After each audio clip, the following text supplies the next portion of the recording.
Como é que os assassinatos brutais de um culto lá dos anos 60 acabaram inspirando dos filmes de terror mais assustadores do século XXI? Pois é, nessa análise a gente vai traçar uma linha direta de Charles Manson até o terror moderno e revelar uma teia de influência cultural que é tão perturbadora quanto os próprios crimes. Imagina a cena: uma casa isolada, um casal sozinho e a ameaça de uma violência que vem do nada, de gente anônima. Esse é o medo fundamental que o terror explora, né? A ideia de que o nosso lugar mais seguro, na verdade, não tem segurança nenhuma. E para o filme de 2008, Os Estranhos, aquela frase inspirado em eventos reais não era só marketing, não. Era a chave do poder do filme. Porque ela transforma o terror na tela, de ficção, em uma possibilidade real, apavorante, sugerindo que aquela violência poderia acontecer com qualquer um, a qualquer momento. Mas, afinal, qual era a história real? A resposta não é um evento único, mas sim uma cadeia de influência que se estende por décadas. Para entender isso, a gente precisa seguir esse rastro, sabe? Sair do cinema de hoje e voltar até as origens sombrias de tudo. A nossa investigação começa pela peça mais recente do quebra-cabeça, o filme de 2008 que trouxe de volta esse medo específico para uma nova geração de espectadores.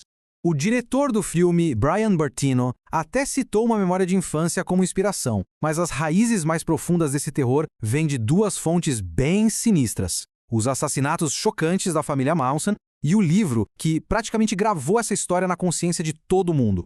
Isso nos leva para a próxima pista. Para entender a inspiração do filme, a gente precisa olhar para o livro que se tornou a fonte definitiva sobre os assassinatos da família Manson. Agora, vamos voltar no tempo, para 1974. Os assassinatos já tinham acontecido há alguns anos, mas foi nesse ano que a história por trás deles foi contada de um jeito que, nossa, cativou o mundo. O livro era Helter Skelter, e o mais impressionante, foi escrito pelo promotor do caso, o Vincent Bugliosi. Ou seja, era uma visão de dentro, sem precedentes. Não era a perspectiva de um jornalista, era a história contada pelo homem que levou o Charles Manson para a justiça. Com mais de 7 milhões de cópias vendidas, o sucesso foi monumental. Mas Helter Skelter foi mais do que um best-seller. Ele se tornou o texto oficial, sabe? A lente principal através da qual o mundo passaria a entender a família Manson. O livro detalhava tudo: a investigação, as prisões, o julgamento. Para milhões de pessoas, a versão dos eventos contada por Bugliosi não era só uma teoria, era a história, definindo o legado desses crimes por décadas. Só que o livro fez mais do que só relatar os fatos. Ele apresentou um motivo central. E esse motivo, a teoria Helter Skelter, é talvez a parte mais bizarra e perturbadora de toda essa história. No centro da teoria estava a música. Charles Manson acreditava que o álbum branco dos Beatles era uma mensagem secreta para ele, e que a música Helter Skelter era uma profecia de uma guerra racial apocalíptica e iminente que ele queria desesperadamente iniciar. E esse foi o ponto crucial da acusação. Os assassinatos não foram aleatórios, eles foram planejados para serem um catalisador. A ideia de Manson era cometer crimes brutais, incriminar grupos negros e, com isso, acender as chamas da sua guerra racial profetizada e levar a sociedade ao colapso.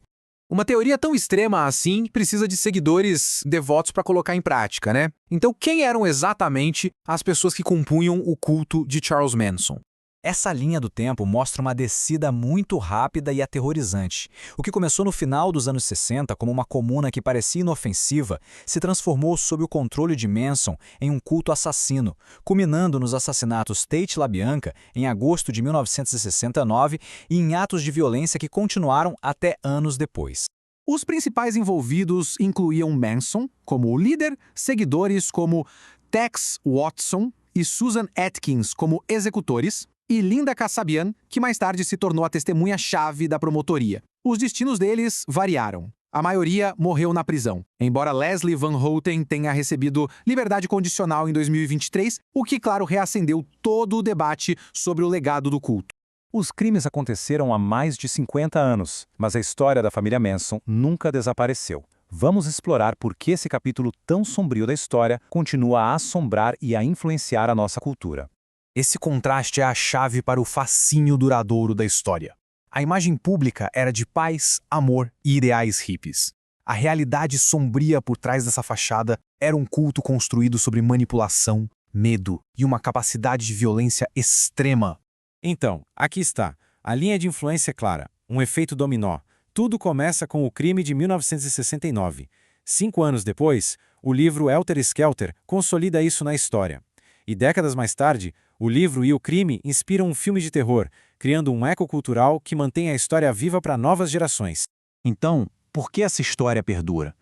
Talvez porque represente o colapso do idealismo dos anos 60, ou talvez porque explore o nosso medo mais profundo, que sob a superfície da normalidade, algo terrivelmente violento pode estar à espreita.